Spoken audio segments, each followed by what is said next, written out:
Hello दोस्तों, स्वागत है आप सबका एक बार फिर हमारे यूट्यूब चैनल में। बात करेंगे इस वीडियो में शिक्षा विभाग से जुड़े अपडेट्स व जानकारी की बात करेंगे। शिक्षा विभाग से जुड़े हैं महत्वपूर्ण अपडेट्स की। चैनल पर पहली बार है तो लाइक करें, सब्सक्राइब करें, आगे भी अपडेट्स मिलते रहेंगे। बात करेंगे शिक्षा विभाग में हुई वीसी को लेकर, जिसमें शिक्षा मंत्री श्रीमान मदन दिलावर द्वारा दिए गए कुछ महत्वपूर्ण दिशा निर्देश आगामी न्यू सेशन में करने योग्य हमारे जो कार्य उनको लेकर उन्होंने स्पष्ट निर्देश दिए हैं। तो इन सभी निर्देशों को ध्यान में रखते हुए विद्यालय स्तर पर हमें जो करने योग्य कार्य महत्वपूर्ण है उसकी चर्चा करेंगे और शिक्षा विभाग के समस्त अधिकारी, कर्मचारी व शिक्षक वर्ग के लिए जो दिशा निर्देश दिए गए हैं इस विषय में उसी की चर्चा करेंगे।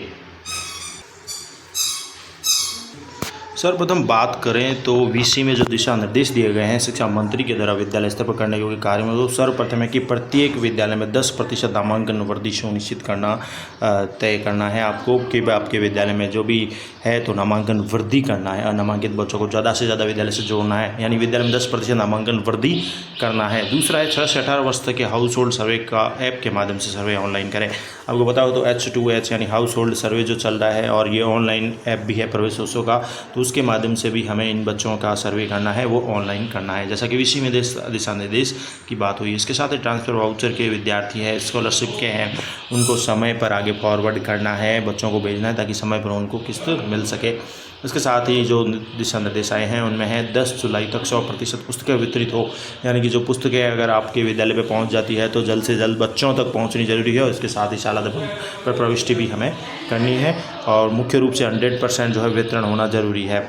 इसके साथ ही है प्रधानाचार्य के अलावा समस्त शिक्षकों को विद्यालय में फ़ोन रखना प्रतिबंधित रहेगा।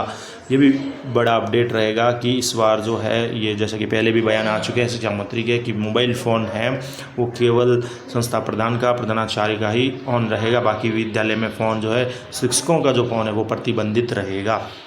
इसके साथ ही अधिकारी प्रत्येक गाँव में रात्रि चौपाल करके विद्यालय की शिक्षा स्थिति के बारे में जानकारी प्राप्त करेंगे। किसी अवकाश को शाला दर्पण पर स्वीकृति के बाद ही अवकाश पर रहना है। तो किसी भी प्रकार का जो भी अवकाश आपको लेना है शाला दर्पण पर ऑनलाइन आवेदन करने के पश्चात उसकी स्वीकृति होने के पश्चात ही आप अवकाश पर रह सकते हैं। इसके साथ ही प्रार्थना सभा में सूर्य नमस्कार की निरंतरता को बनाए रखें। प्रार्थना सभा में सूर्य नमस्कार कराना है बच्चों को। और इसके साथ ही कोई भी प्रकार का धार्मिक कार्य जो है वह विद्यालय समय के बाद ही करना है। इसके साथ ही जो कुछ महत्वपूर्ण दिशा निर्देश दिए गए वो भी आपको बता देते हैं। इसके साथ ही एक और बात कही गई है इसमें जो वीसी के मुख्य निर्देशों में है वो कि प्रत्येक विद्यालय में प्रति छात्र 5 पौधे वृक्षारोपण करके उसको ऑनलाइन प्रविष्टि करना है।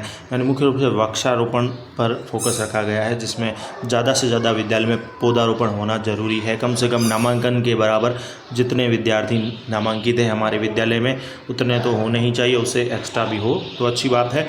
तो ये पौधारोपण कार्य करना है और शाला ऑनलाइन प्रविष्टि भी होनी जरूरी है। इसके साथ ही प्रत्येक विद्यालय में एक इम्पोर्टेंट चीज़ है, मूवमेंट रजिस्टर का उपयोग जरूर करें। मूवमेंट रजिस्टर ज़रूर होना चाहिए। जब कभी भी कोई शिक्षक साथी किसी कारणवश या किसी काम के रूप में CBO, अन्य PO में या किसी अन्य कारणवश किसी भी अधिकारी कार्यालय में जाए तो अपना मूवमेंट रजिस्टर में जो है समय दर्ज करके जाए, यानी मूवमेंट रजिस्टर का उपयोग होना ज़रूरी है। क्योंकि जैसा कि निर्देश आया है कि देखा गया है कि कई विद्यालय में 6-6 महीनों से कोई मूवमेंट नहीं लिखा गया है। यानी कोई भी अधिकारी, कर्मचारी, शिक्षक कहीं भी जाता है तो मूवमेंट में उसकी एंट्री होनी ज़रूरी है, ताकि पीछे कोई अधिकारी आए चेकिंग करे तो उसको पता रहे कि ये जो आदमी है, ये कर्मचारी है, ये कार्मिक है, ये यहाँ गया हुआ है। तो मूवमेंट रजिस्टर का उपयोग ज़रूर करें विद्यालय में। इसके साथ ही विद्यार्थी की डायरी और शिक्षक डायरी जो सबसे इम्पोर्टेंट चीज़ है हमारे शिक्षकों के लिए, वो भी हमें कंप्लीट रखनी है। विद्यार्थी डायरी बच्चों के लिए है, जो बच्चों को जो भी काम देते हैं प्रतिदिन उसमें दर्ज होना चाहिए, क्या क्या पढ़ाया गया है। उसके साथ ही शिक्षक डायरी में जिसमें शिक्षकों की जो योजनाएं होती है, इकाई योजना हो, वार्षिक योजना हो, दैनिक पाठ योजना है, तो वो सारी डायरी में नियमित रूप से उसको संधारण करना, मेंटेन होनी जरूरी है। समय समय पर इसकी जाँच भी करें। अधिकारी को दिशा निर्देश दिए गए हैं, तो जो भी अधिकारी PO है, CBO है, अन्य DO है, कोई भी अधिकारी DPC है, कोई भी अधिकारी आ सकता है विद्यालय में। तो सबसे इम्पोर्टेंट हमारे पास ये हथियार है शिक्षक के सबूत के रूप में, यानी शिक्षक ये कार्य कर रहा है, प्रतिदिन ये पढ़ा रहा है, वो सारा डिटेल होता है। तो ये डायरी भी ज़रूर मेंटेन करें आप। तो ये भी निर्देश दिए गए हैं कि बच्चों की भी डायरी कंप्लीट होनी चाहिए, शिक्षक डायरी का भी नियमित रूप से संधारण होना चाहिए। तो ये कुछ महत्वपूर्ण दिशा निर्देश दिए गए हैं वीसी में और शिक्षा विभाग के अधिकारियों, कर्मचारियों व शिक्षकों के लिए है। और शिक्षा मंत्री द्वारा ये महत्वपूर्ण दिशा निर्देश दिए गए हैं। इसके साथ ही प्रत्येक विद्यालय के छात्रों को हो सके तो शैक्षिक भ्रमण जरूर कराएं साल में एक बार। इसके साथ ही जो इम्पोर्टेंट बात है, शौचालय है उसकी साफ़ सफाई और टंकी यानी टांका वगैरह जो होता है पानी का, उसकी भी नियमित रूप से सफाई होना ज़रूरी है, क्योंकि इनको निरीक्षण के समय अधिकतर चेक किया जाता है। इसके साथ ही प्रत्येक विद्यालय को वृक्षारोपण पर पोस्टर बनाना है, जिसमें 4 टॉपर छात्र के फ़ोटो भी अपलोड करने हैं। यानी कि विद्यालय में वृक्षारोपण कार्यक्रम जो हम चलाते हैं उसके साथ ही पोस्टर भी बनाना है। इसके साथ बोर्ड परीक्षा में भेजे गए जो शतरांक होते हैं उसके अनुसार ही बोर्ड परीक्षा में नंबर भी आने चाहिए। ये भी एक बड़ा बात रखी गई है कि शतरांक जो हम भेज रहे हैं आगे बच्चों के, परीक्षा में नंबर भी वैसे आने चाहिए। तो ये कुछ महत्वपूर्ण दिशा निर्देश है जो विद्यालय से हमें संधारित रिकॉर्ड के रूप में रखने हैं और ध्यान में रखने हैं, और इस प्रकार से हमें आगामी सत्र में कार्य करना है। और जिस प्रकार से कोई भी अधिकारी कर्मचारी आए हमारी चेकिंग करे तो हमारा ये कार्य कंप्लीट मिले।